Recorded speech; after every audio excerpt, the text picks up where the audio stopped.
Brasil, década de 1830. O imperador criança, Pedro II, tem apenas 5 anos quando seu pai abdica. O país é governado por regentes no Rio de Janeiro, enquanto as províncias distantes fervilham de insatisfação.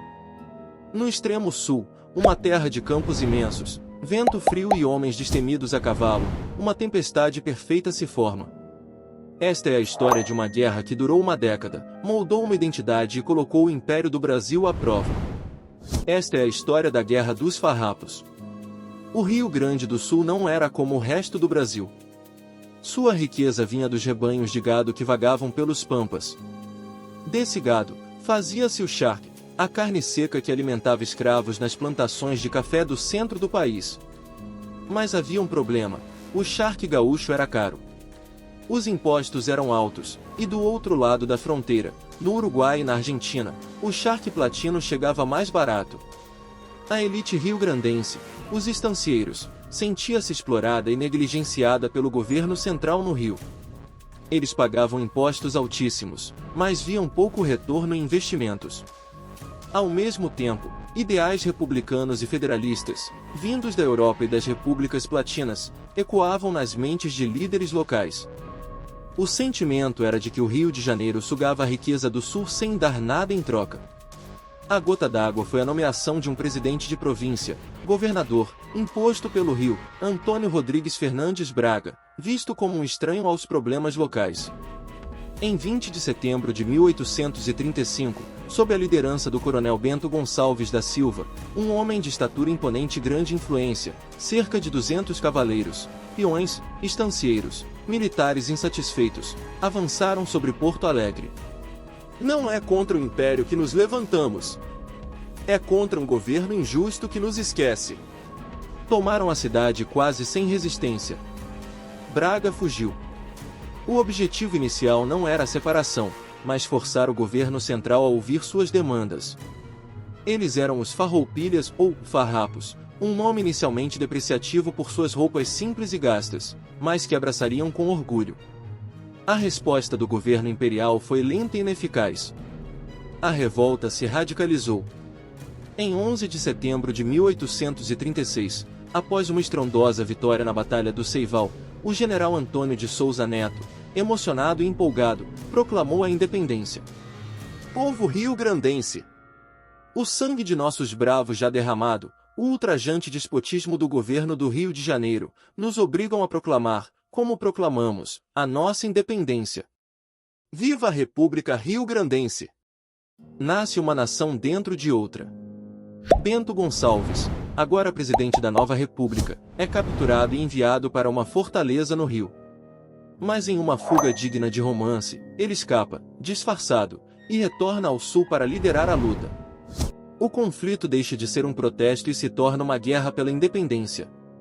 Para quebrar o cerco imperial e buscar novos ares, os farroupilhas fizeram uma jogada ousada.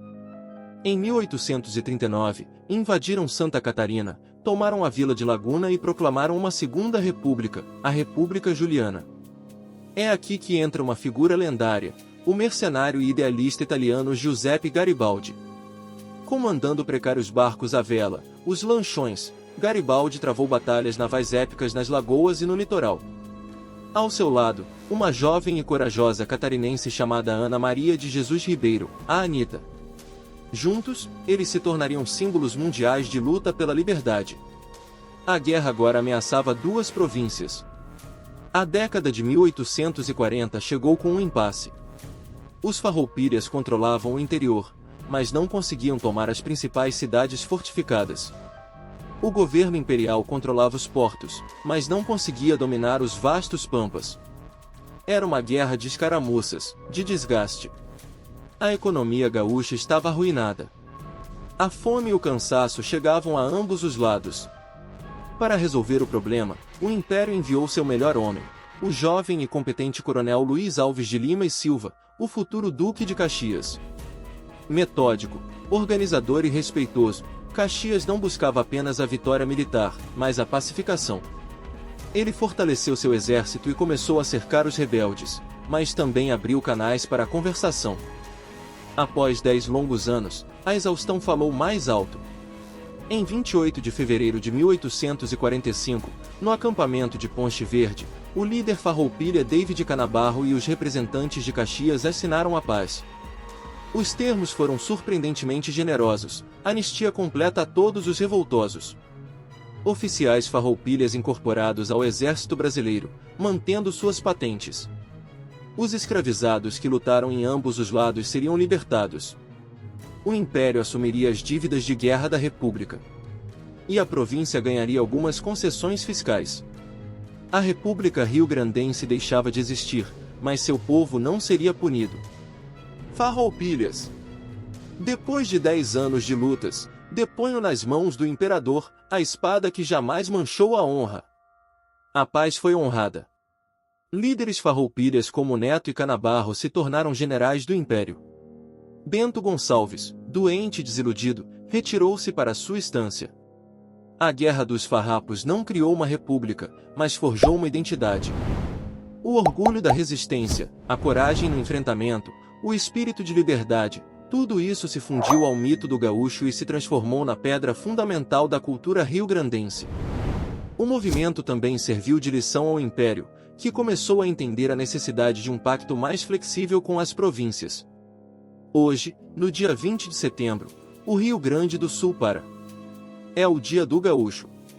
Homens, mulheres e crianças vestem pilcha, cantam um hino rio-grandense e celebram, não a guerra em si, mas os valores de bravura, liberdade e autonomia que a Revolução Farroupilha passou a representar. Foi uma guerra perdida militarmente, mas vencida na alma de um povo, ecoando por gerações nos ventos dos Pampas. Do conflito entre centro e periferia, entre impostos e autonomia, entre império e república, nasceu uma das narrativas mais fortes e duradouras da história regional brasileira. A Guerra dos Farrapos. A Revolução Farroupilha foi muito mais do que uma simples guerra civil. Foi um episódio fundador. Um espelho das tensões de um país jovem tentando se entender entre o poder central e as vontades regionais, entre a monarquia e os ideais republicanos, entre o custo de ser parte de um todo e o preço da autonomia. Por 10 anos, o Brasil se viu em um paradoxo, lutando contra brasileiros que, no fundo, não queriam deixar de sê-lo, mas que desejavam um país diferente. O resultado foi uma paz negociada, não uma rendição humilhante. Uma solução que permitiu ao Império se fortalecer através da incorporação, não da destruição, de seus críticos mais ferrenhos. O legado dos farrapos não vive apenas em estátuas, hinos ou datas cívicas. Ele vive na firmeza de caráter, no amor à liberdade e no profundo sentimento de pertencimento que define o povo gaúcho. É a prova de que a história de uma nação é feita de múltiplas vozes, e que mesmo os conflitos mais árduos podem, no fim, contribuir para a complexa tapeçaria de nossa identidade coletiva. A última fogueira farroupilha se apagou nos campos de Ponche Verde. Mas a chama daquele ideal, de lutar por justiça, autonomia e respeito, jamais se extinguiu. Ela segue acesa, passada de geração em geração, no espírito do Sul e na memória de todo o Brasil. A Guerra dos Farrapos é apenas um dos muitos capítulos fascinantes e complexos que formam o Brasil.